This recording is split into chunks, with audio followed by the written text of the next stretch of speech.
Should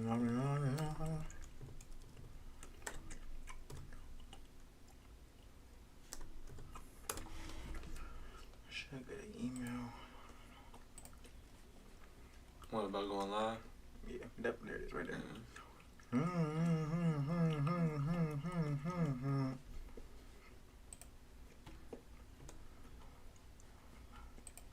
How do you pull the chat up from here? You don't have to pull the chat up? You gotta go on so press create right there. Where? Create. Oh, this? Go live. And it should pick it up. That you're already live. Yeah, that one. Click that one. Oh, hold on, this one. Hold on. On the edit video or? Nah, click on yeah, go live. Click on that, yeah. There you go. It should connect already. Yep. Go click right here. Pop out chat. Ah, okay. And it's its own like little box, yeah.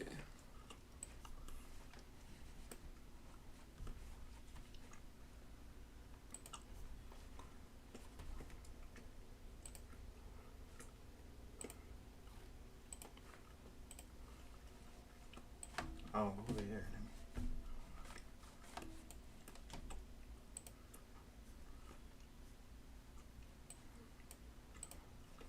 Shit.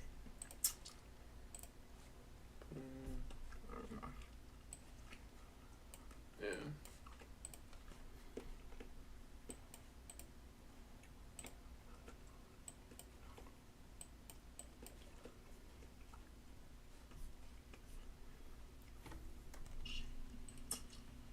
Test. Yo. I did a live stream one time, bro. I ended it. The whole audio was not working. That's how it be. That happened to me twice, bro.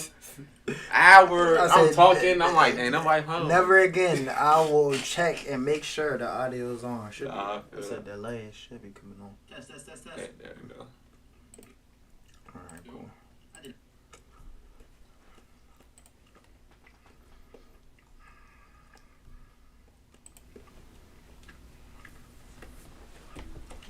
Hello. Come on. What's good with y'all, man? It's J Russ back with another video. If you're new to my channel, make sure you hit that like button, comment, subscribe. We cover all things business, lifestyle, reaction videos to a wide range of topics. If you're returning to my channel, make sure you hit that like button, subscribe, leave a comment. Appreciate the love and support. Today we're gonna get into some reaction videos. I got my co-host for the night, Jay Kleeize. You go ahead and introduce yourself. Yes, sir. This is Jay Kleeize. Add Jay Kleeize on all platforms, man. Artist, producer, engineer, coder.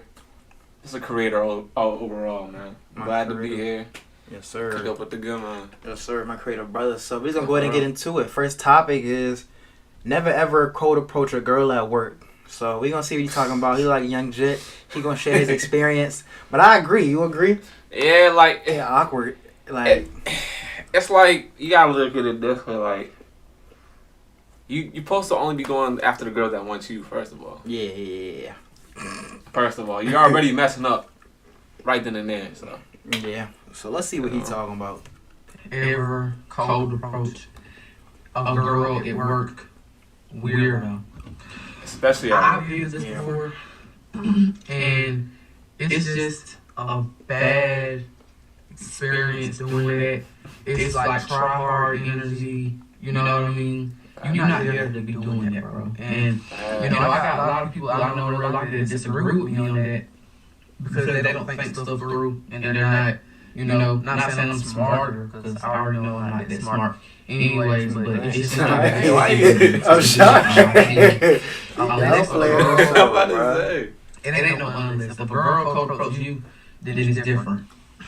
But you should be out. You should be going to work with that intention, and you shouldn't do that.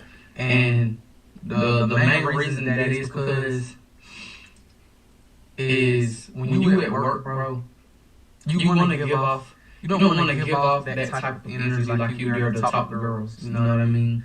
You have to take it serious to at least to a certain level, you know. And it's good if a girl like you at work or whatever. Okay, that's all right, you know. But you shouldn't be the one and I've always, kind of said this with just, being masculine or whatever, like, you shouldn't be the one that's shooting your shot all the time. You gotta let her shoot her shot. You gotta let the girl chase you or let the girl pursue you, especially at work, And to me, it's just a... Would you even entertain if Shawty was giving signals like she was trying? Not at work. You never. Alright, rule. This should be a rule for y'all, bro. Like, y'all should never talk to no girl at work. Because 9 times out of 10, it's only temporary. And when y'all break up, you still gotta see the person. Yeah. She can potentially get you fired. Like, start talking lot. Like, you know what I'm saying? This gets messy. It get messy, bro. And you don't want that when you at the place where you getting money. You getting like, paid. You just don't want that. I'm like, only exception, because I do see a lot of couples that work at the same company a lot. Because that's where you at every day. I feel that. I feel like you got to work in 2 different departments. You can't work in the same area.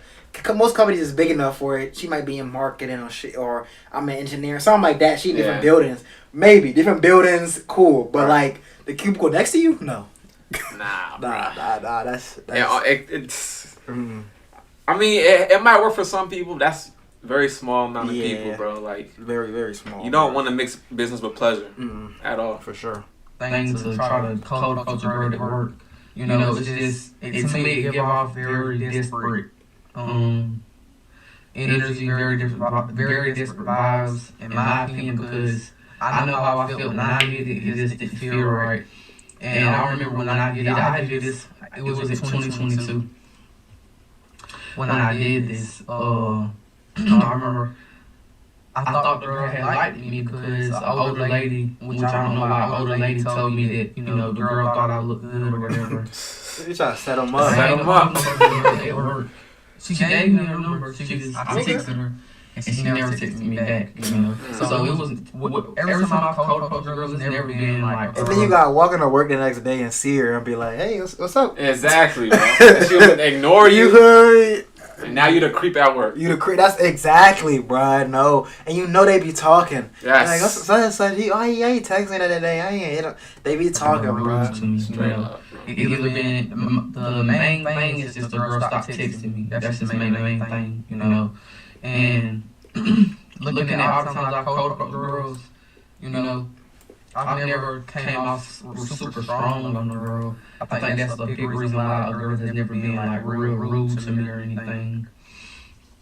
And the girl technically, at face to face, I've never been rejected, but I have technically been rejected because a girl either never texted me, like I texted her, she never texted me, or we was texting and I said something weird, or I just did something and she stopped texting me. So those have been those times when, I called up a girl and it didn't work out, but at work it's a different environment because obviously the reason I'm bringing all this up is this camera right, and I'm trying to cover that up. Can't really do it. Oh, dang. Crap. You're in a different environment, man, and it's not right when you do that, bro. And to me, the biggest thing is just the feeling of it. It's just the feeling of it, trying to code up a girl at work. It seemed like you're not supposed to be doing that. Not at work. Yeah. It's desperate vibes. Out, you're on not vacation, but you're just going out somewhere and you got free time. So to me, that's where you do stuff like that. At work. I'm not saying you got to. I'm not saying you can't do it. Okay. Too geek. But those chances, a lot of times, dudes. Well, everybody knows that it's a numbers game. It's really a numbers game. And you have to understand that more times than not, more times you gonna get rejected more times than a girl is receptive and like you. So a lot of times it can be a big waste of time unless you're one of those guys like, I gotta cold approach a million times so I can have approached, masters approaching girls or whatever. None of that stuff matters. It doesn't. Bro. It's like, if she gonna rock with you, she gonna rock with you. She's gonna rock with you. Yeah. After you approach her, she gotta approach you. Mm-hmm.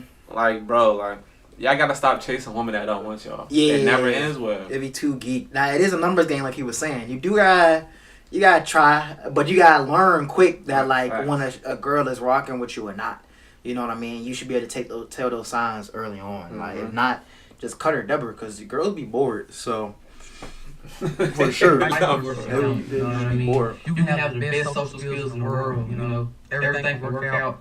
You can have the best social skills in the world and still get rejected by a girl. Either she like you or she don't, you know. And 9 times out of 10, from my experience, the guys that's super duper social, you know what I mean? Not popular, but super social, you know. Those guys tend to be more on the, not gay, but, you know, they kind of just be more, Dang. I don't know if I want to say flamboyant, but they can tend to be a little bit less masculine, if you get what I'm trying to say, you know.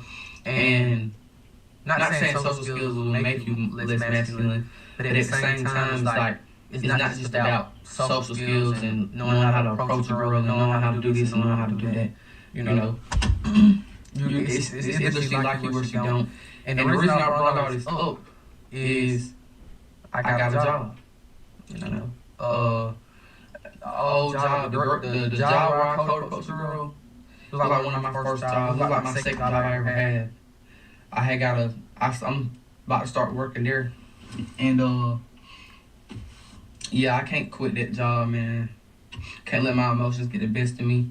I got to set myself up to where I get a car. I just got some type of stability. Right. And I'm doing what I'm supposed to. You got his head on straight. And get my life together, you know.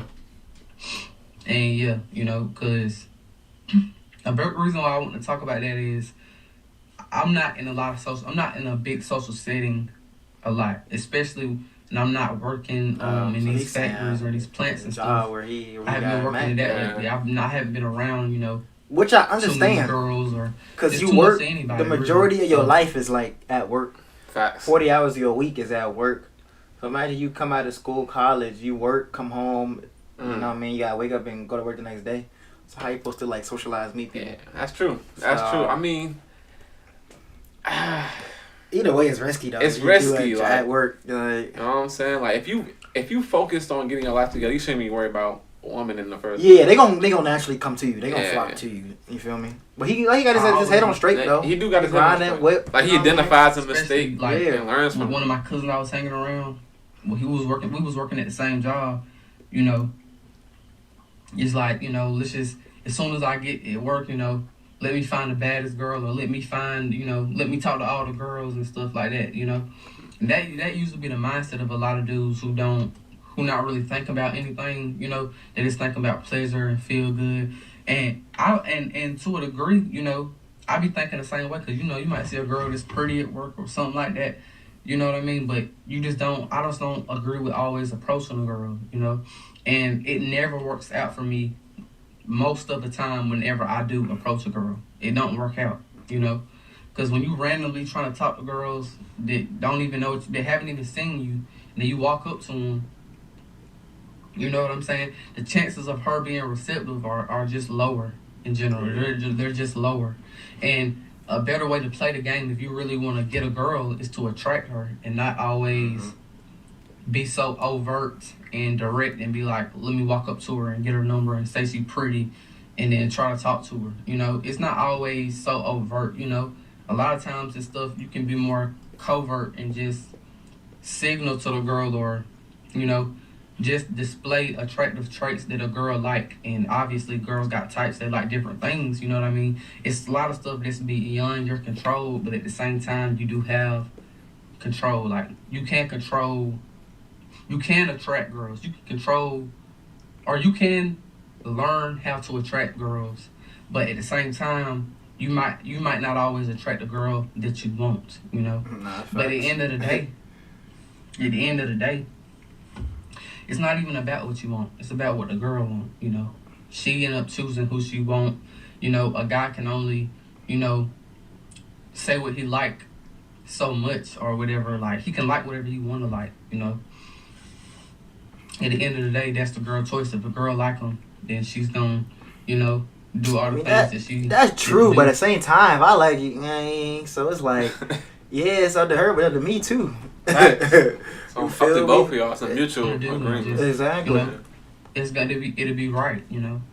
You doing what you need But to I'm do. never. I know this for a fact. I'm never cold approaching no girl unless a girl walk up to me and try to get my number. And this isn't. Don't get it twisted. Now this not ego. This not me being egotistical or me acting like I'm better than a girl, because I'm not.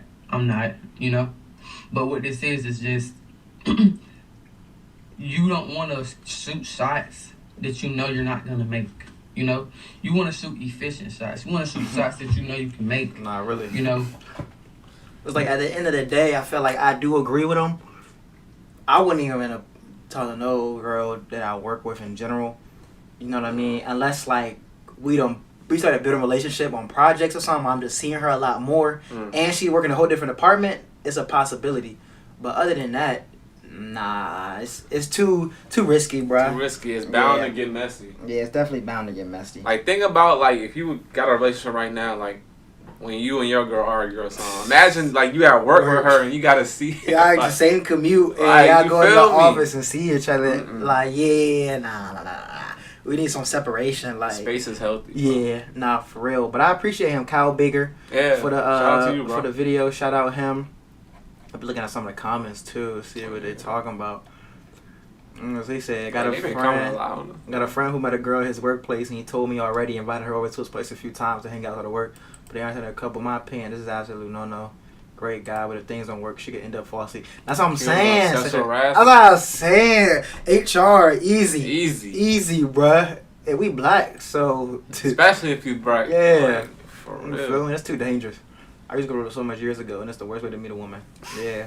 The worst, because they going to put up a front as soon as you try to approach Even if them. right, and another thing crazy, they can give signals. You go up like, "Babe, I'm choosing it." You go up there. What? I wasn't even giving you signals. When she right on That's me. them too. On me. She need to make it known. Yes, bruh. I'm Right. saying, bruh. Too many times, bruh. They be, on me, they giving signals. You go up, they be like, "Nah, I ain't do." Like, You feel okay. me, bro? I be like, come on, bro. You feel me? Let's see. I work in optical and always surrounded by women. They will approach you, and if they don't leave them alone, you should never make the first move. And even if they make the first move, still move with caution. Caution. Yeah.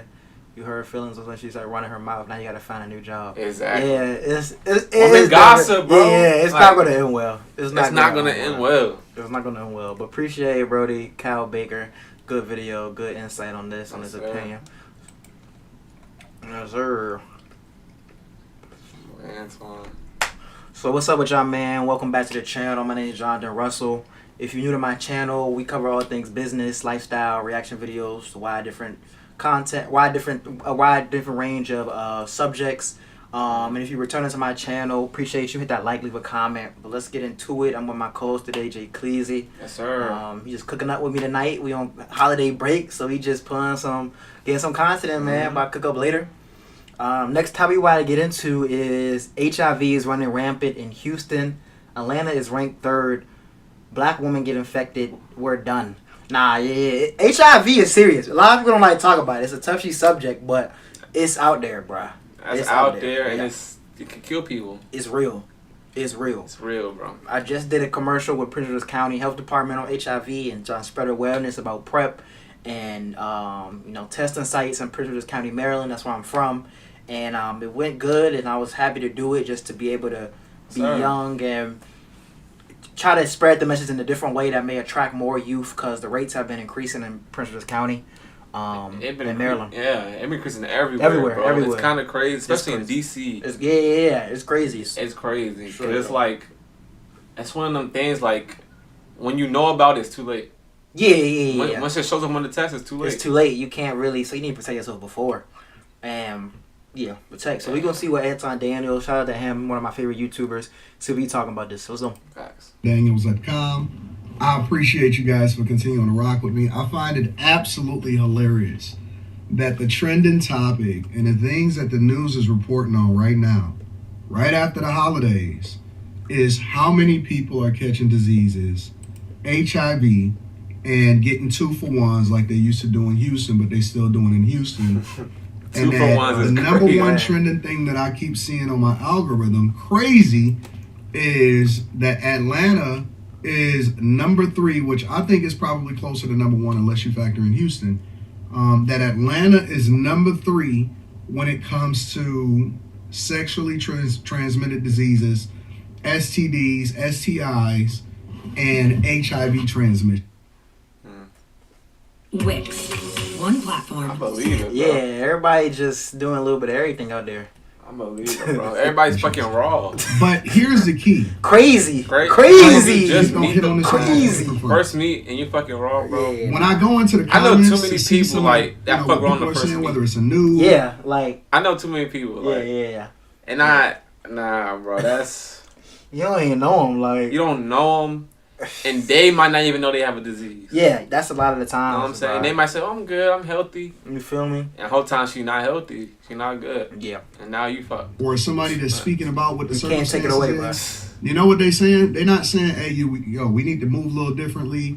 We need to make sure that, you know what I'm saying, we get married and we don't even put ourselves in this position. Maybe we need to go to different areas. Maybe we need to do more preventative and have de-discipline, or, you know, figure out the people that we shouldn't be with, or we need to be abstinent and move a little bit differently, or anything like that. You know what they saying? Make sure you take PrEP. Make sure you take PrEP. Do you know that I didn't even know anything about PrEP until I started paying attention to what people were saying on the internet, and then I started seeing conversations and comments about PrEP. I still am not familiar with it, and this is one of the reasons. Yeah, it's before I something even, that like reduces the detection of it. We can look it up though. Yeah, you what's know? PrEP? I mean, I've heard about it, but I don't know too much about it. Pre-exposure prophylaxis. Okay. Medicine that can reduce the risk of getting HIV from sex or injection drug use. PrEP is taken by people who are HIV negative but at high risk of exposure, or prevent the virus from establishing a permanent infection after exposure. So yeah, oral So pills. it's pill or injection. So it's kind of like birth control for HIV. By 99%. Wow. So I guess. Oh, it- shoot, So okay. if you really just like, no, I'm raw, I'm only raw. If you say, oh no, never, I don't wear condoms, I'm raw. This may be for you. Yeah, bro. This may like- be for you. You gotta take it. Let's say you gotta take it twice a day. You could do oral pills, or you can shoot up injectable. Bro, it's not that serious. Yeah, but it's, that's what I'm saying. Like, just wear the condom. People rather do this than wear a condom. Yeah, I know. People live Bro. by no condoms, bro. I can't, bro. Like, especially these hot cities like Atlanta, Houston. No. Where, like, It could be fine. It could be a 10. You're like, oh, she look HIV, clean. bro. And they Dang. be dirty. They be they don't dirty. even know yet. Yeah, and they don't even know yet, bro. They don't even know. That's what I'm saying. Mm. into what's going on down there in these places. This is one of the reasons why I am very, very comfortable in my skin being what they call a quote unquote lame, because lames Facts. live to be 80 and 90 years Lames old unless some winning, crazy disaster happened. But lames don't have to worry about their penis burning all day long when they got some wild disease. Like, bro. One of the things that's I so beneficial can't for imagine. me in Who particular got time for that? about being married is that I don't have to worry about some of the same stuff. I go through life more focused and worried on about how it is that I can reduce my tax bill and ensure that my daughter don't have to pay for college than I do about whether or not this chick got a disease that I'm about to bust down. It take I up don't my have the same space. problems because I'm not even interested in putting myself in that position. And that's the real solution. Before we even get to the problem, I want to be solutions-based oriented going into the new year. The real solution is how can I proactively, we always reacted to some stuff. How come they don't have more people to treat this disease and this and that? I ain't trying to catch it in the Be first proactive. place. And so being proactive means, how can I avoid getting a monster? How can I avoid being one of those people that have to get on TikTok or one of these platforms, which I heard TikTok is going away anyway. I ain't even researched that. But how can I avoid being one of those people that don't have to worry about the idea that you're not going to be on here telling some horrific story from something that you can control? And that's the key. You can control it. You can control who it is that you sleep with, who you open up your legs to. Facts. I did a review video earlier this week of a chick that basically was telling her story about how she had to cipher through 3 different men and call 3 different men to see what their reactions were. to what her story is. Now, I was going to do the reaction video anyway because you guys sent it to me, and I appreciate y'all for that. But one of the things that I like to do if the story is compelling enough is to actually reach out to the person first to find out if they want to tell their story or if they have anything that they want to convey over to the people. And I've done that earlier this year. That went very well. We still cool. But I like to reach out to the people to find out what their perspective is on this thing because it's their story, you know? Why not leverage a big platform to have that conversation, because I think that those are conversations that are hidden and people just, you know what I'm saying, kind of try to deal with it on their own secretly, reactively instead of proactively. This chick was so mad. I mean, she replied to me so angrily. And check this out. I'm going to show you how I afforded this car. He did a reaction video on her? I think I know who video you're talking about. It was like that was girl bothered that... and upset.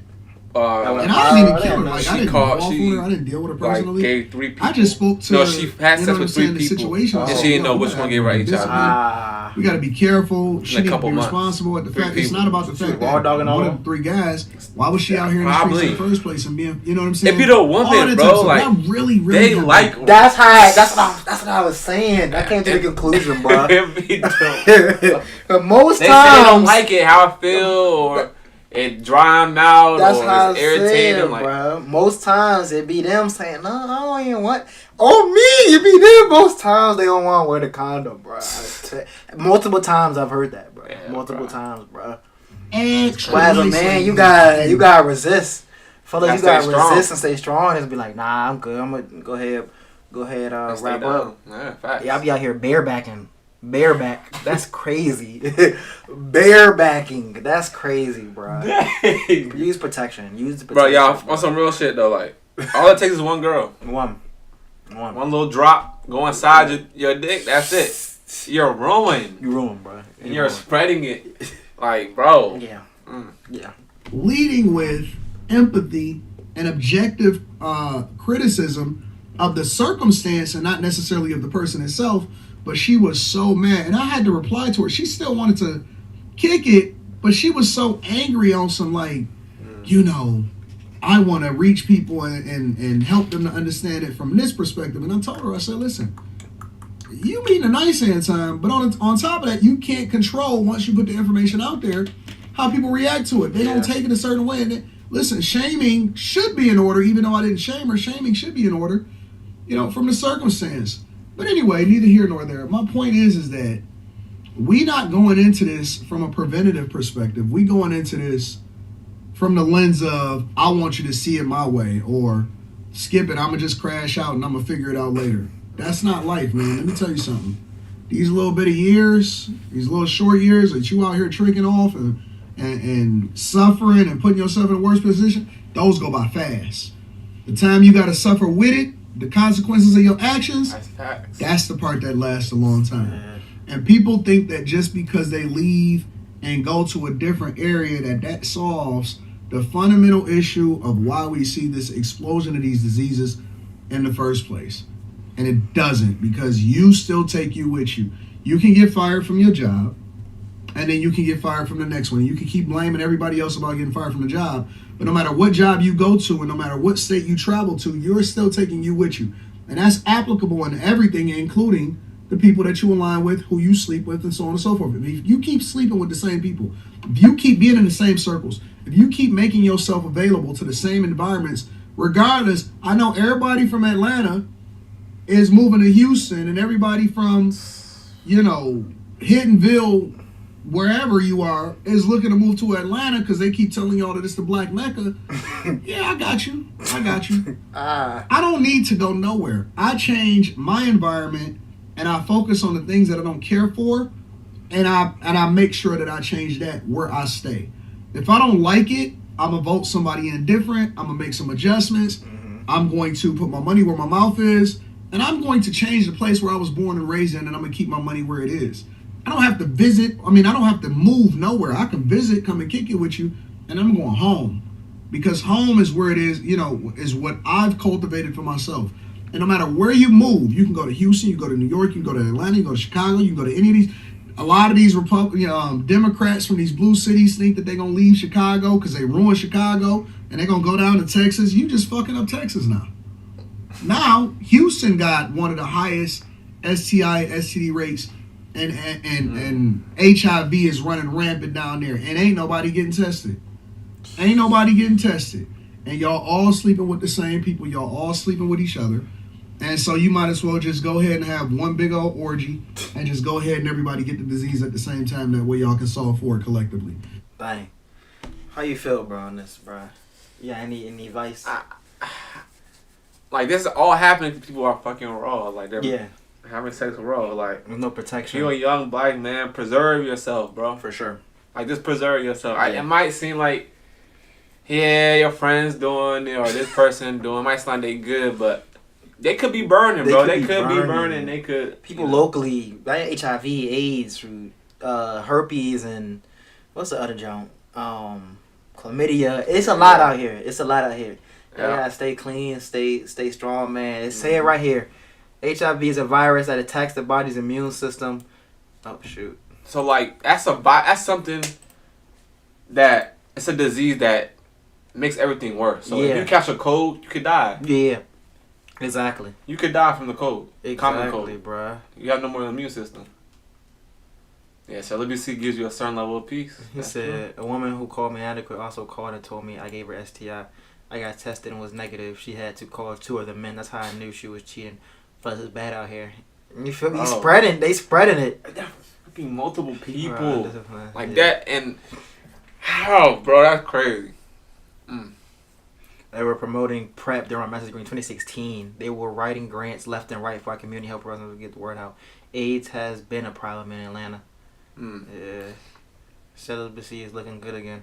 Yeah, guys, I'm celibate, so... yeah. Talk about this is when reports married women have been going on relative to HIV from their spouses compared to single women. So it's more spouses. In the past few years, many women are finding out their husband, partner is DL.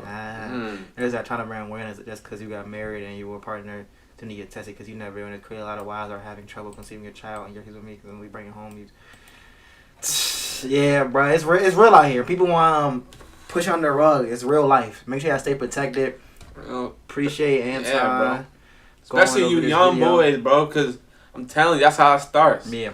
They start raw. You think they can't do kind of. You can't go back. You can't go back. So it's like you just setting yourself up, bro. You're gonna get burnt at some point. Yeah, eventually. Yeah, you ain't perfect, bro. Yeah, bro. But appreciate Anton for the video, the information. I'm also gonna put my video snippet in this. So appreciate y'all. Like, comment, subscribe. Let's get it. Yes, sir. What's up with y'all, fam? It's John Russell. We back with another video. If you're new to my channel, make sure you hit that like button and subscribe. If you find this content entertaining, just hit a like button, subscribe, leave a comment. I appreciate the support. If you're returning to my channel, appreciate you too. Leave a like. You already know what we talking about, man. Leave a comment. Got my co-host tonight, Jay Kleeize. He with me. Been reacting with me. Cooking up some content over break. Long overdue, y'all. Yes, sir. Long overdue. Leave a comment if y'all rock with it. We gonna do some more for sure. I got all my... this at the top. I gotta move this down. It's too late now. But yeah, we're gonna go into this next video. Next one is being famous and being broke is worst thing you can be. Keenan talks transition from child to star. Keenan, where he do? Where he act again? Hold on, let me look him up. Keenan talks. He was on Disney Channel. Was he on Disney Keenan, Channel? the person that's on SNL, him? Yeah. He was on the Good Burger. I think it was Good Burger. He was on Nickelodeon. Yeah, Nickelodeon. So and he's Fat Albert. Okay. Yeah, Oh, he got a little bag. He played Fat Albert. Yeah, he's been on SNL since I can remember. Okay. He's like that. So let's see what Keenan Thompson. I know it's Keenan Thompson, eh? Shorty wanna blow me, then grow me. She told me that I gotta keep it low key. Somebody gotta cuff like the police. Why? Chevy Equinox EV helps give you peace. Yeah, being broke and famous, bro. That's, I never wish that on nobody. Yeah. I want it the other way. You gotta monetize that. Facts, bro. If you're broke and famous, what are you doing? Yeah. I'm saying, I be hating his ass. If you got eyeballs on you, you can make money. Exactly.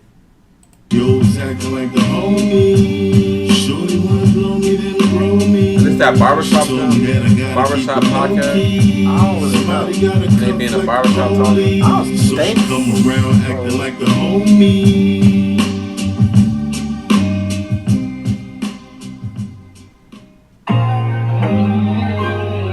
What, rap? Yeah, it's the barbershop. Yeah, I seen this on TikTok. A little bit. I just wanna get right to it. Look. No introductions, no interruptions. When I'm rolling the functions, just know that it's tucked in. Like I wore a tuxin. Say hello to Justin. Justin for making something out of nothing. Mama told me I'm a star. Them haters said I wasn't. Now I'm looking at a mugging from a V dozen shrugging. Feeling like McLovin. I'm becoming a conundrum. Alright, you got some raps, but that's not what we here for. 21, 22, yeah. And is this the longest, like, of anyone? Mm-hmm. What do you attribute that to? And what do you get a call from? you- How many years have you been on SNL now? 21, 22, yeah. And is this the longest, 22? like, I think you've of been on anyone? since 20. Mm-hmm. What do you attribute that to? And what do you get Are a you- call are from you like just like- Then in probably university 20 years, when too. you Like get to a 40 certain something. You amount like of the years? big dog, give me like, Congratulations. somebody tell a joke, you're I like, wish. Hold on. 22 you're years. like, The I didn't- longest. this- The longest. Yeah. 22 Yeah. years. That's OC. on SNL. Yeah. Shit up. Yeah, I ain't gonna lie. I seen the Who you numbers. blackmailing? I look like it was a lot of fun. Yeah. That's What true. do I Why you attribute gotta it be to? blackmailing somebody? I'm just saying. I attribute it to knowing the other side of what it's like not to have a job, bro. You know what I'm saying? Like the years between Nickelodeon and SNL were a real like wake up call for me as far as like being an adult and having to provide for yourself. Right. Like up until that point, it wasn't really a problem because I was providing early. You know what I'm saying? Right. Like I was still a young kid and I was able to, you know, whatever say that I had, you know, money coming in kind of shit. So that mentality was just different. And then I didn't feel like I needed to know what it was like to like, you know, bartend or, you know, serve or this, that, and the other because this was what I was going to do. You know what I'm saying? And I didn't have no reason to think that it would ever be an issue kind of thing as far as like finding work is concerned. But the transition from like, you loving that story?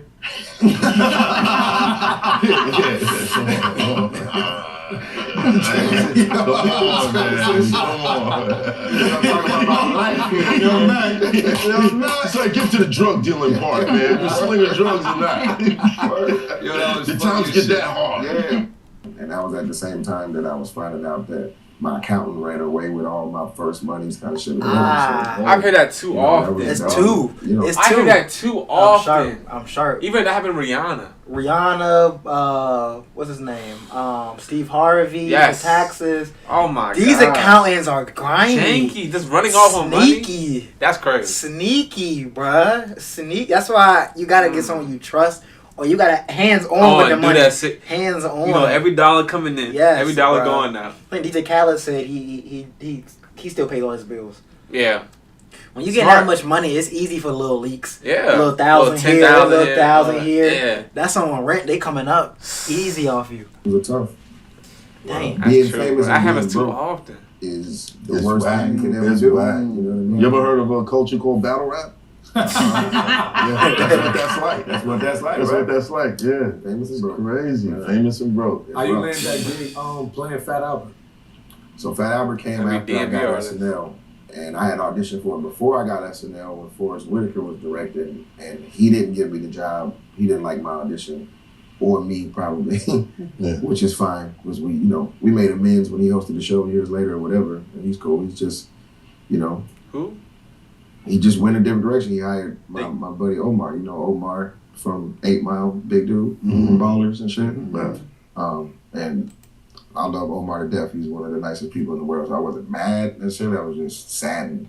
But then Forrest Whitaker and Cosby got into it, and the project fell apart. Like they fired Forrest, and then the project fell apart for like 2 years. And in that time, I got on SNL or whatever. So it was just a different level of respect, I guess, at that point. And like new director, and I got the job at that point. So yeah, that's how that came. Did about. you have to audition again? Yeah, but this time I was like coming in at the last minute, you know what I'm saying? And like I had to fly in, and like they knew they didn't have that much time with me. So I heard you. Time, Heard you. you know what I mean? So it was a different kind of focus on it. And then like, you know, it was down, like the first time it was down to like me and Omar. They just chose Omar. And then the second time around, I think Omar might have been busy. I don't even know if he auditioned like that the second time around. Because he might have been mad about it because they had him like, you know, running track and shit like that because Cosby big on track for some reason. He big on Fat Albert running track or some shit like that. Fat Albert. So they had him like in the outfits and like going through it for like 2-3 weeks. I can't see it, bro. I'm sorry. I just can't see it, especially after you done did it. Nah, you know, I can't see it. But yeah, that's how it is. You know what I'm saying? Like, you're like, oh, Chris Farley was supposed to be Shrek. Interesting. Would have been a different thing. Yeah, you know, very different. Who was Shrek? Think about that transition. Who plays Shrek? You mentioned before, going from a child actor to an adult, and breaking out of that mold. Like, you know, they got you pigeonholed in this one role, and they see you as a kid for your entire career. And there's a lot of kid actors, who don't make it past that. Yeah. When it's time to do adult roles, everything kind of stalls out because everybody just sees them as. And they could have been super successful as a child actor, but it's time to grow up. If it weren't a drink from McDonald's, you wouldn't try this hard. Enjoy every sip. Yeah. That crazy. He did play. That's 2 major big roles. Yeah, bro. Fat Albert, I didn't even know. Played Fat I'm Albert. trying to see, did he have a mask on in Fat Albert, or was it? He played in the live action Fat Albert. Like, sir, Fat Albert. Cause they had an animated one. Yeah, there you go, right there. Okay, yeah. Dang, I never put 2 and 2 together. That Jolly was him. Yeah, bro. Dang. And he's funny as I don't know what on SNL, bro. Okay. SNL. Hey. Yep. Yep. I was telling. Yeah, dang. So when people talk about like, what is your inspiration for staying around so long? That's part of it. You know what I mean? Like just knowing, you know, how iffy the business can be. You know what I'm saying? And like how it is smarter to keep a job in some sort of fashion if you can. It's also a blessing to have a job, get a job, keep a job as an actor. You know what I'm saying? Because it's just hyper, you know, unpredictable or whatever. Right. And then on top of that, having a family, you know what I mean? And like starting a family and like stability as an actor is even another, you know, level of like what a blessing it is to just be in one spot and be able to like earn, you know what I'm saying? And like make it home for dinner kind of shit. But does it make you the OG on set? Like everybody kind of looks to you for direction? Somewhat. Yeah, I mean, a lot of them learn very quickly, and a lot of our cast have been there for a long time now. Right. And there's other people that they can ask, you know what I'm saying? Like, you know, I'm kind of there here and there. Like, I haven't really had to do much, especially these last couple shows. I only did like one thing, right? You know what I'm saying? Like this last show, I think, or something. But I did like a pre-tape, so it seems like I did more or whatever kind of shit.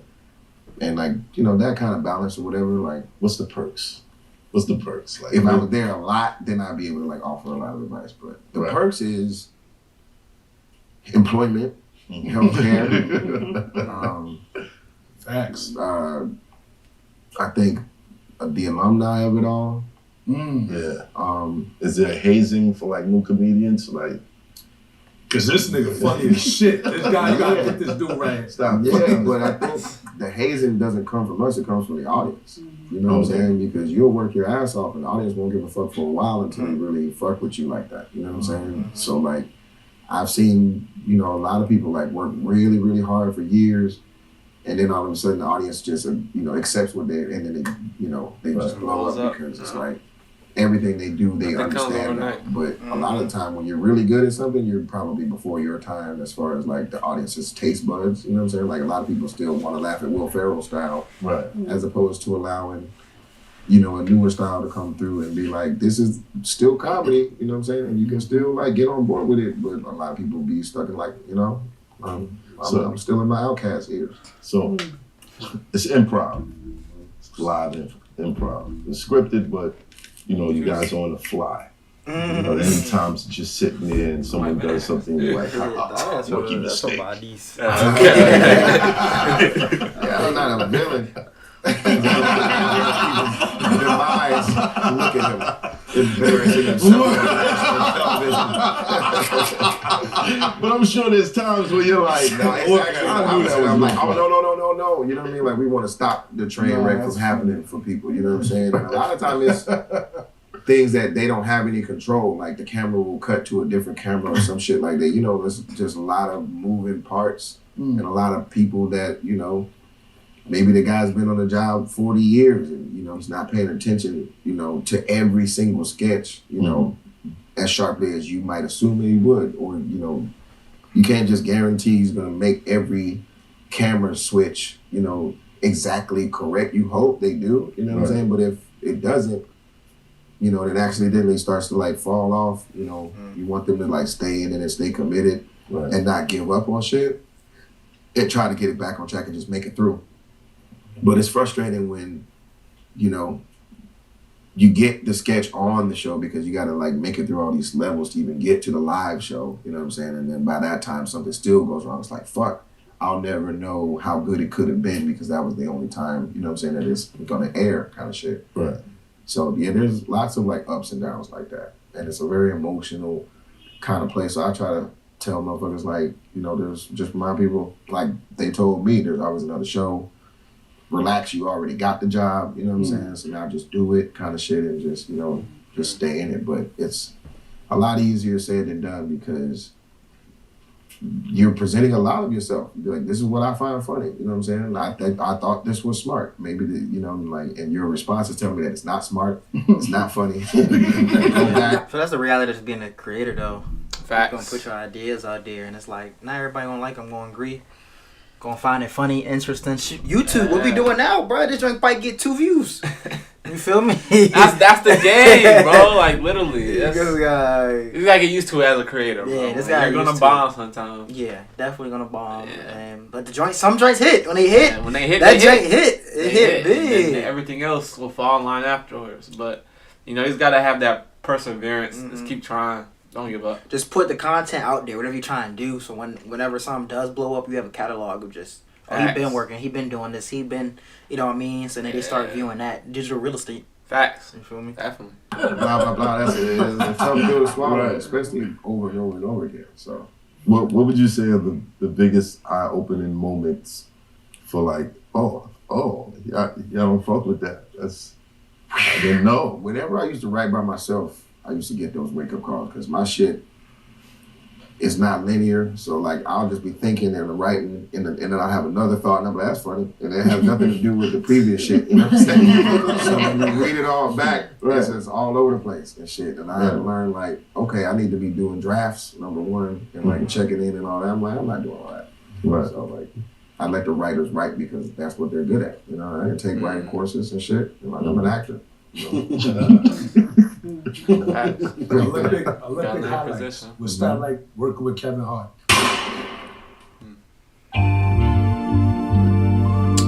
Love little audio.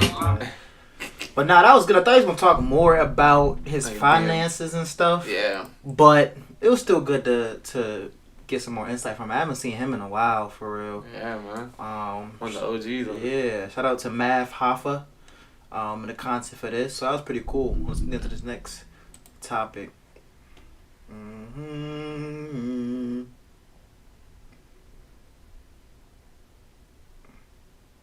Alright.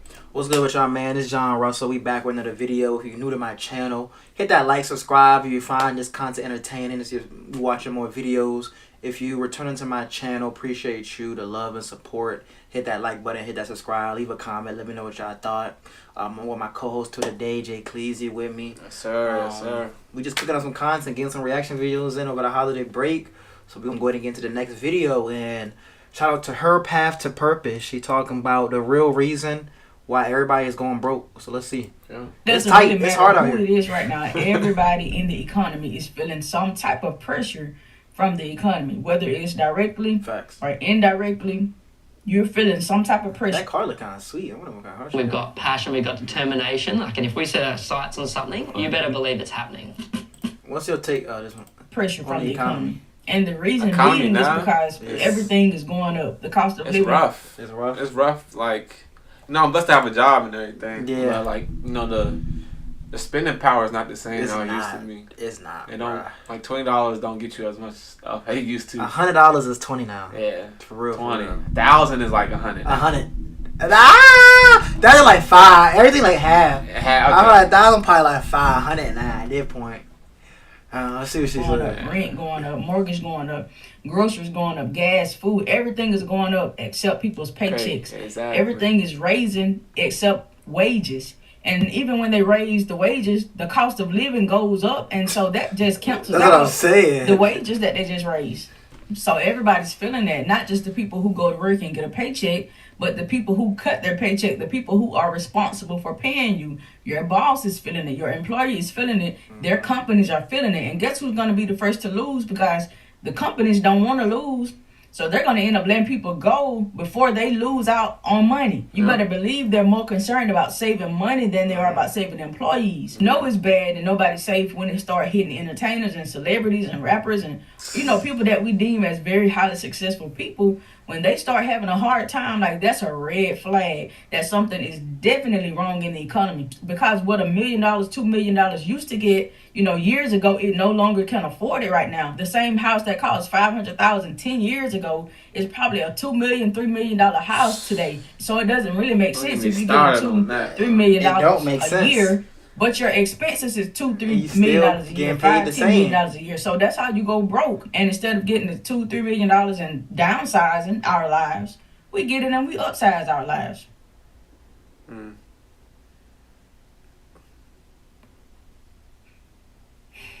Look at that silence. We can take $2-3 million and we can magically get $10 million in debt. Somehow, we can get $10 million in debt from $2-3 million. Yeah. Living above our means. This is what's happening. Everything is changing. Everything is looking different now. You have actors and out here crying.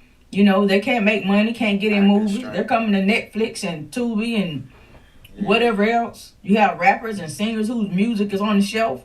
They're not making no money. They're not doing tours. You know, they don't have merch to sell. They're not making money, so they're coming to YouTube.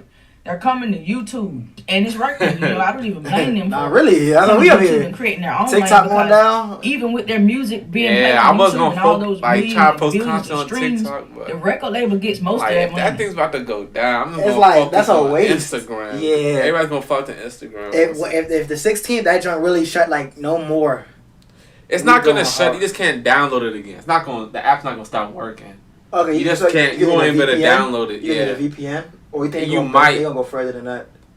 I don't know if they're gonna ban like access to TikTok. Yeah. But if they do that, you probably gonna need a VPN. It's not gonna be in the app store. And then once the VPN thing is required, people are gonna be like, I don't feel like doing this. Yeah, they gonna you gotta be pay for extra, VPN. Yeah. So it's just gonna come out. Like the artist, Either the new app's gonna come out or everybody gonna record follow label usually gets that money from their artist. And so artists really only make money when they do tours, when they do shows and different stuff like that. But as far as streaming and all of that, the record label give that. They need money. People need money, so they're creating their own shows. They're creating their own channels on YouTube. For example, Casanat, Chris Brown, which he don't really need marketing and stuff like that at this point, but there's a lot of artists and stuff that's coming on Casanat's channel and just doing streaming because YouTube is gonna blow you up faster than any record label can. For sure. That's just point blank, period. YouTube is gonna do more marketing for you than any record label can. You can market yourself more than any company, any record label, any job, you can market yourself more than anybody can market you if you get on YouTube and start your YouTube channel. And that's exactly what they're doing. They're appearing on YouTube channels the same way they used to appear on reality TV. Like YouTube is literally TV right now. Who watches cable TV? Seriously, like I'm thinking back now to my family's houses that I've been to in the past. Everybody, TV was on Tubi. TV was on Netflix. They had YouTube playing. They had the Roku thing. I haven't seen the cable TV where they have the guy and the channels. Like I haven't seen that in so long. Years, and it's too much money. You know, just for what? My parents in their 60s retired and was paying $200 a month for dish, TV, Wi-Fi and stuff like that. I don't pay nothing now. Nope. You know, I was trying to see what they're trying to watch because it might be on YouTube. Everything is on YouTube. Get on YouTube and create you a channel. Yeah. Celebrities are coming. The singers, the artists, everybody is coming to YouTube. There's a reason. Don't be the last one to find out why. This is why you see the celebrities, the rappers, the entertainers, all the people coming to YouTube, because YouTube is changing lives. And they already have, you know, big following. People already know them. So they're going to get on YouTube and just instantly take off like that. But me and you, we're going to gradually build. And, you know, eventually our channels are going to grow. But get on YouTube, make you a channel, upload, be consistent. But if you got some value from this video, make sure you like, comment, subscribe, and I will see you in the next one. Yes, sir. Appreciate you, her path to success. If I was on my channel, I'll let the like. I'm gonna go my channel. Oh, I'm already logged in. Yeah, I'll leave a like for you. I'm gonna comment for real though too. I like the video support. Read some of the joints. It'll help you bad. We'll break our backs with the club. We don't need to do better. People hold ourselves accountable. Facts, huh? Breaking your back for an LV bag for what? Your life still messed up. I learned the lesson. Real people are going broke because they spend their whole check on alcohol and then come beg me for money, food. Dang, I just canceled my cable. It was $247 a month. No premium tier, no NFL. That's $250. That's like, insurance. How does that cost? That's what I'm saying. These companies, yeah, they're so used to people paying that they really just like what? Inflation is far more harmful to individuals than the collapsing stock or property market because it directly affects people living, which they feel immediately. It is not surprising that the current market is sentimentally pessimistic to this common. Yep, it's not a good thing because their world is only crumbling due to the lies they live behind it. These are mainly popular because it's mostly pure truth, but we can already see them just not having the truth. Lying, to go over here. That's true too. For each video I make due to it being around making money online, times are hard. People don't like the potential, so they're not common. Yep. Nah, really though. Appreciate her though. Her path to success was a great video. You know, the market, the economy is going up, and at the end of the day, you gotta make more money. You gotta learn how to budget a little better, tight, and make more money so you can live the life how you want to. You know what I mean? It gets to a certain point where you can't save. You only save so much. You gotta make more money. You feel me? But let's get into this next video. Let's tap into. I'm gonna tap into why Nike is struggling.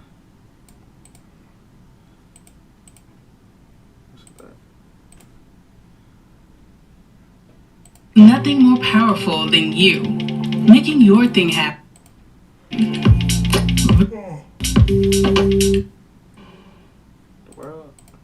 There's nothing more powerful. Where's the video at? $6 never tasted so good. IHOP's Breakfast Faves combo is now just $6. Featuring IHOP's world famous buttermilk pancakes, crispy hickory smoked bacon, and 2 eggs cooked to order your way. All for just $6. Part of the new $6 House Faves menu. Shit. I might tap into that. For real. Oh, that was $6? That ain't bad. That's not bad at all. I bet.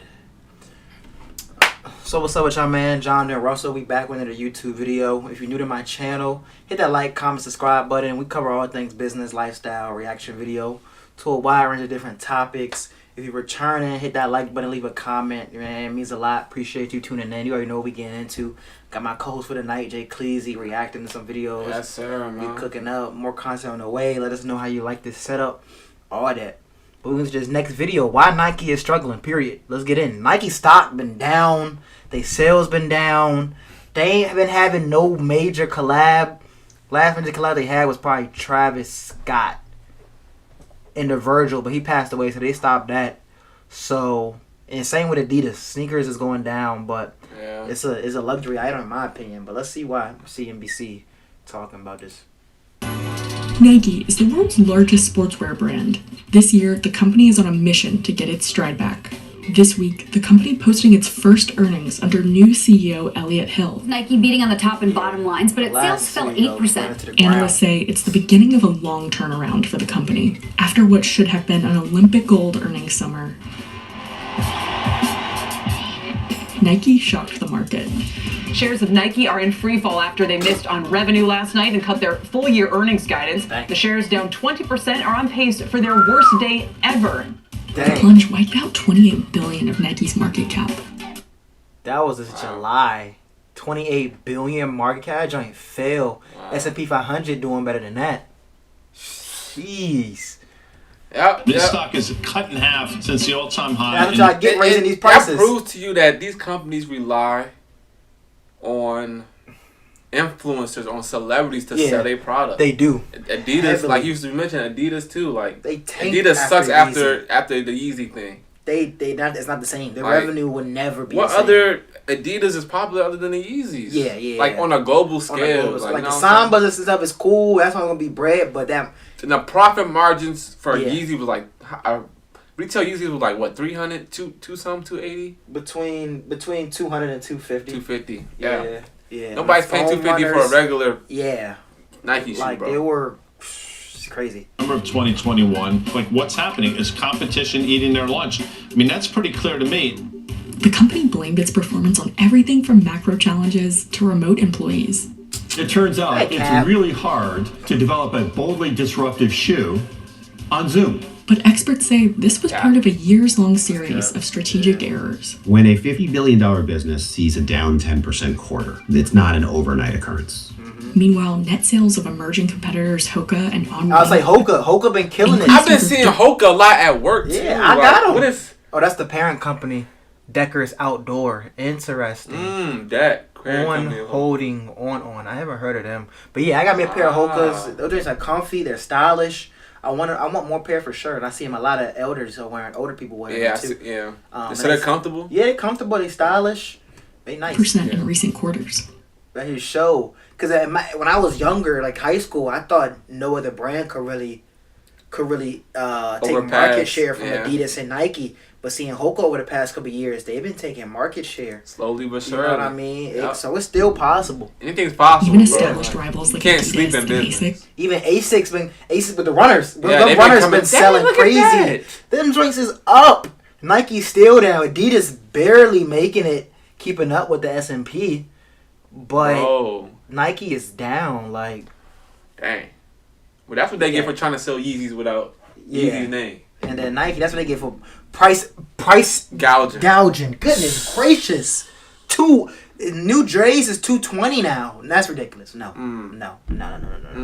I'll go get something else. I mean, I still love the J's, but there's more options out there now. Nike Way more options has fallen now. behind. And I think that's illustrative of the fact that's that what it is. They're they've had falling a bit of a lull when it comes to innovation. Especially during the pandemic, they got spoiled because they were releasing. And another thing, they were releasing too much inventory. They had Dunks. Those Dunks right there were coming out every week.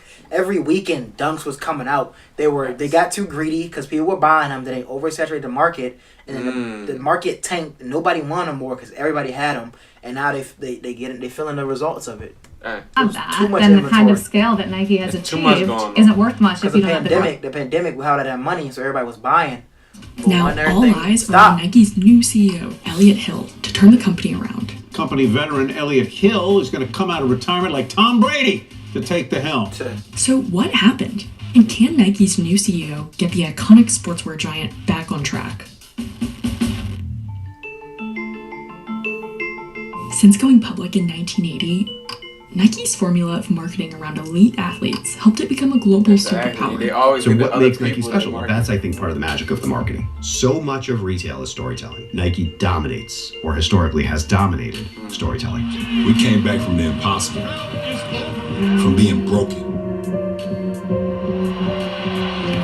And that storytelling resulted in strong sales. By 2016, Nike reported annual revenues of $32 billion. Nike co-founder and former chairman Phil Knight decided he wanted to shift the company's focus towards digital growth before he stepped down as chairman in 2016. In 2020, former Nike board member John Donahoe replaced Mark Parker as CEO of the company. joining me. It wasn't It's him. John It was the Donahoe. past He's the CEO brand that new tanked it. CEO I forgot what of strategy he Nike. did, Thank but you, sir. it was Thrilled to be bad here with strategy. Nike, I think he put too much under inventory out. Parker, That was it. they were hitting their stride when it came to design, resonating with the consumer. The next wave of growth for Nike was going to be in digital. Donahoe made sense But because how? his The background sneakers is app. as a tech How the executive. sneakers app. He was the CEO of ServiceNow. Oh, He that's was- what the CEO did. The past one, he messed it up because he thought he didn't need. They canceled their partnership with Foot Lockers, Foot Action, all those stores closed.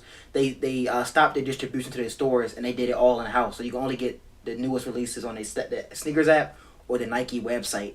And then once they did that, I think that messed up everything. Cause you can't get them. You know, Yeah. eBay. And that I know He for a came fact from that sneakers Silicon app Valley. Yeah, janky. freezes up Yeah. and janky. Nike Exactly. began moving towards a more direct-to-consumer model, Yep, or direct-to-consumer. DTC, by pushing sales directly from its own platforms and stores. What Nike did is they decided, They thought let's they were big focus on dog. DTC. It's a higher margin business, and of course, they want to keep the best releases for themselves, and therefore they pulled back from some of their long-standing partners, Yep. like Foot Locker, for That's example. it. Yep, that's what they did. For a while, the plan seemed like it was working.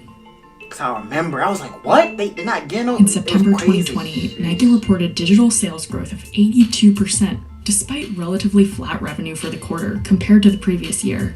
Because of COVID. We all went into lockdown and Nike digital online sales were booming. They were ahead of the game when it comes to retailers selling online because they were first at it and they did extremely well.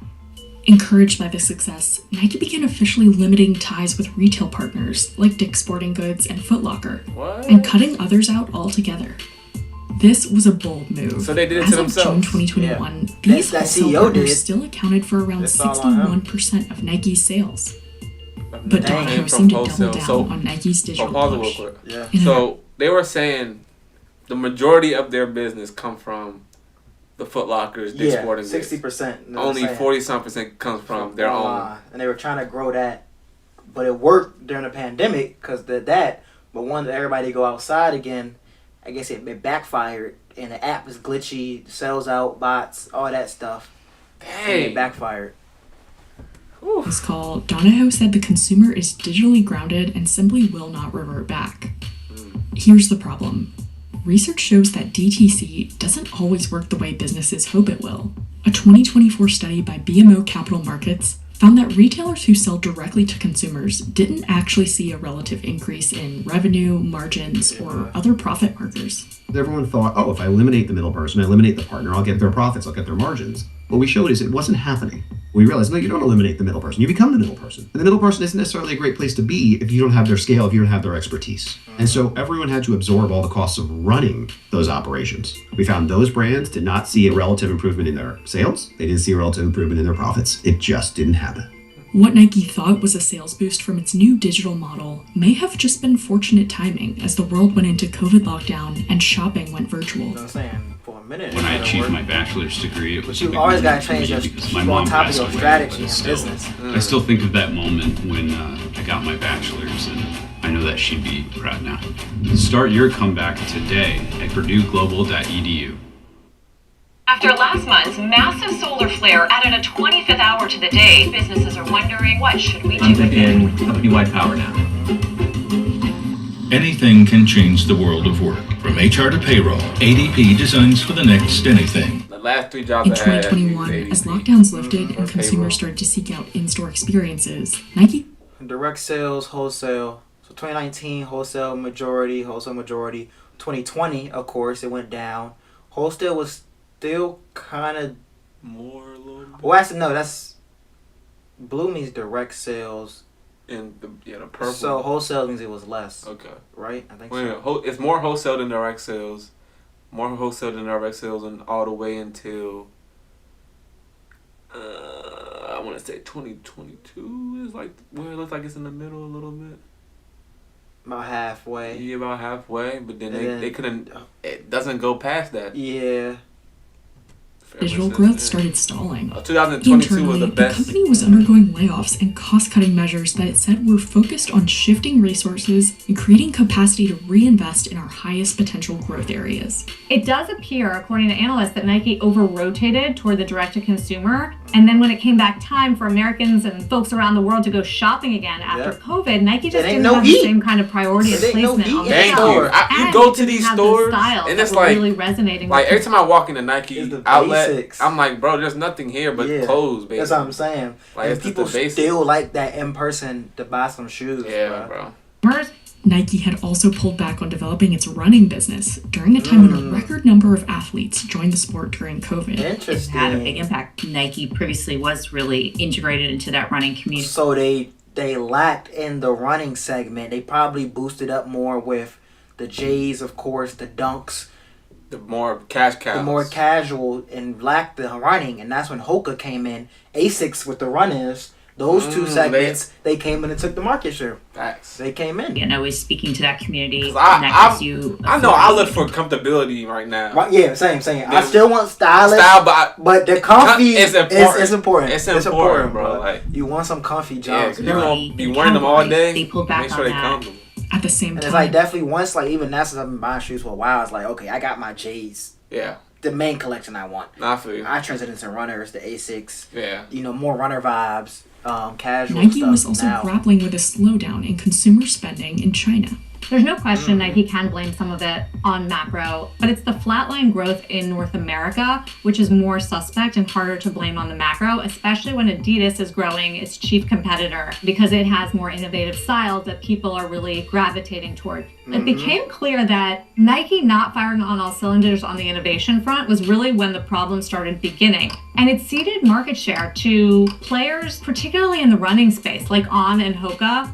Everybody Sneakers. wears these. Yes, this is the Hoka Clifton 9. It is the hottest running Why is shoe it so of the hot? summer. Inventory piled up as consumers started to pull back and turn to other brands. We got money now. Yeah, I'm like thinking about it. I got a homie started seeing Nike as being a real. little bit cheapened Make a because there prototype. was such an excess of product. And this goes back to the idea of when you have too much, you become less interesting, you become less popular. I'm saying you become they less cool. oversaturate If the market. there's no line outside the club, most people aren't walking in.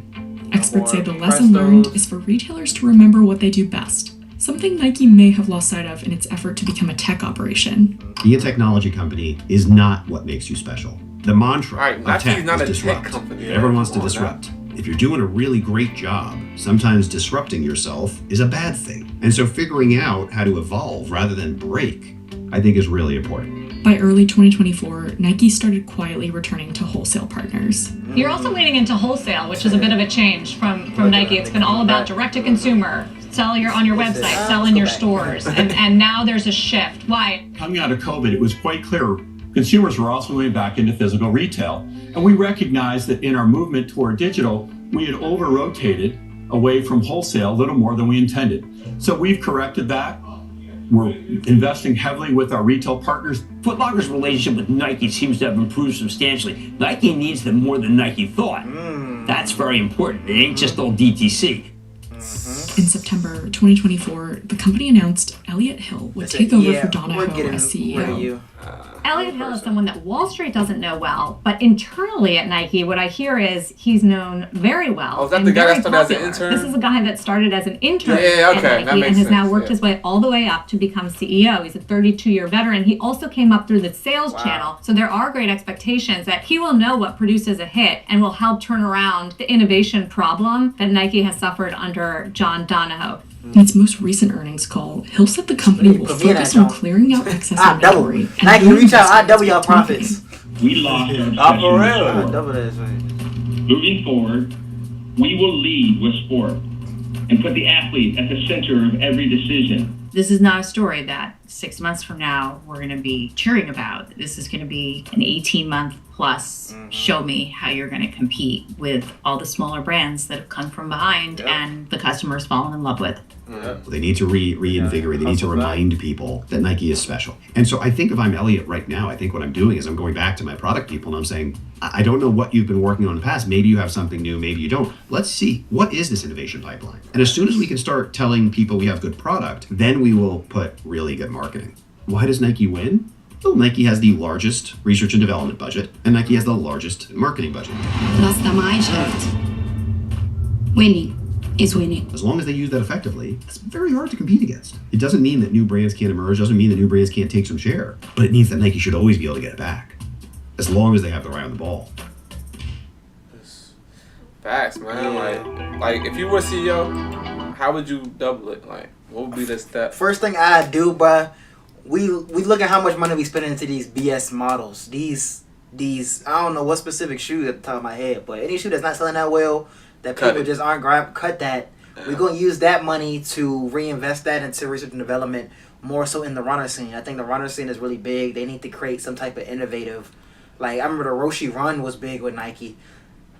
Adidas kind of took that, elevated it. So they need to create some type of new stylish runner that's in a good price range, like between that 85, 110, 115. Facts. Like that no more range. than 100, 120. Yeah, they need to get some popular in that range. Yeah. Of course, the Jordan, I think, is going to be their biggest segment, one of their biggest segments. But they need to bring back exclusivity. That exclusivity feel. Like, it's too accessible now. And they go on markets. 'Cause I remember in high school, it was so limited to get these shoes. Yeah. Then late high school, it became a little easier. Jordans was not selling that big like that. Like, I remember you can, for like the longest, from middle school to like 10th grade, you could not, when a Jordan came out, you would not see it in the store. Yeah, you like, couldn't. It was like it never came out. It just sold out the day of. Sold out. And then like 10th, 11th grade, you start seeing those Jordans on the shelf. Sitting on shelves, bro. They're sitting on the shelf like, whoa. And then the market switched again around 2021. COVID hit. Prices went up. Shoes you were seeing on the shelf 2 years ago, going for $400. Easy. $400 or $500. Easy, bro. And then it tanked again. So now it's a cycle. It's a cycle. So it's going to come back. They got to fix some things up. But that's one of the first things I would do. Definitely on the marketing. And like he was saying, Nike's big on collaboration. I think they need to go back to like they said, the athlete.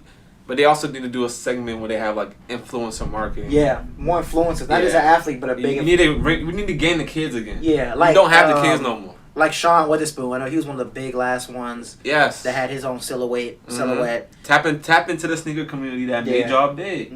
You know, give them a little a brand deal or whatever. Yeah. Don't have to be big. You know what I'm saying? Like just get them to make videos on the shoe. Like make the shoe stylish. That is the key, because sometimes it don't be stylish. Y'all be trying to push something that's like. Y'all look good, and y'all got all this money in eyeballs, and y'all whoever released this, that's and some y'all trash. Fumbling like, come on, bro. Yeah, nah, but that's one of the things I probably do, and probably some more stuff. But hopefully they Nike's a legacy brand. They'll make it through. You feel me? They're big. But yeah, appreciate y'all for tuning in for this live stream. Y'all made it to the end. We're gonna go ahead and wrap this up. This is the last video for the night. Make sure y'all like, comment, subscribe. I'm gonna leave my man's Kleeize link in the bio too, so y'all can subscribe to his channel. Yes, sir, man. But appreciate y'all. You got any last words you want to say? Yeah, great session, great live stream. You know, we're gonna be doing way more of these. You know, soon. You know, we're getting a feel for it. Yes, sir. Like I said, follow me at Kleeize on all socials. And yeah, man, keep dreaming. Don't give up. All of that, man.